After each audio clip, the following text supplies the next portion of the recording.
CoolerMaster mice have never been at the top of discussion when it comes to a good gaming mouse, but today we're taking a look at the MM712, which aims to improve where its predecessor in the MM711 fell short, while also taking it wireless. The MM712 holds onto that same shape that the 11 had, just being a smaller mouse in general. It's going to be ideal for things like a claw or fingertip style grip, which is going to be a great thing for faster paced games where you're wanting to make those faster and precise movements. They also did decide to ditch that honeycomb shell design that was on the MM711, now opting for that solid shell, but now with no honeycomb and wireless connectivity. You would think that would add some weight to the mouse, but still the mouse only comes in at 58 grams, so still really light, very effortless to move in hand. On the back of the shell, you do have the CoolerMaster logo, which does light up with the RGB, but it's very minimal and I think well done. One of the big issues with CoolerMaster's previous mice was that build quality with things like the MM711 and MM720, both having major issues and flaws in the build, but so far with the 712, the build's been very solid even when putting pressure on both those side panels and top to bottom, which is definitely nice to see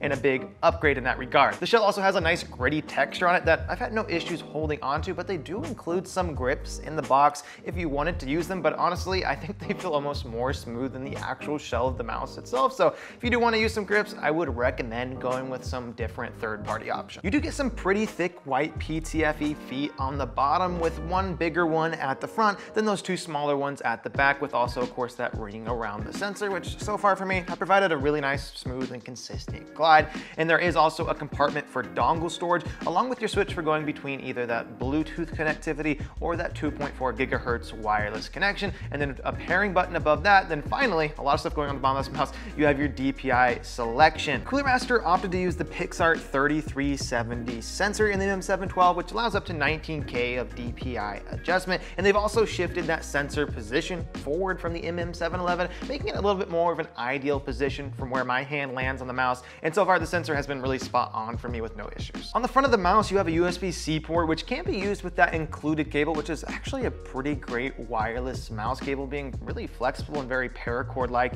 especially in comparison to most wireless mouse cables, but it does also allow for other USB-C cables to fit if you already just have one on your desk that you like to use. When in Bluetooth mode, the mouse is actually advertised to get all the way up to 180 hours of battery life, and then in the 2.4 gigahertz wireless connection mode with that dongle, it is advertised to get up to 80 hours, so which is really great, and I've been able to go multiple days with the mouse being on and used on my desk without ever needing to charge it. CoolerMaster is using optical switches in the MM712, which I will say feel much better than some of their previous iterations of the optical switches, especially with these ones now feeling much more crispy and responsive. There is definitely some post-travel in mouse 1 and 2 though, with almost no pre-travel. Nothing that's affected me in game though, or while actually using the mouse. The scroll wheel is pretty smooth rolling, but you can still feel each stage as it clicks over. The push-in on the scroll wheel itself though is not the best feeling, with it being a little bit difficult to depress with not much tactility either, but it's definitely passable for use. There is some play in those side buttons with pre and post-travel bits, minimal and very comparable to all other mice side buttons.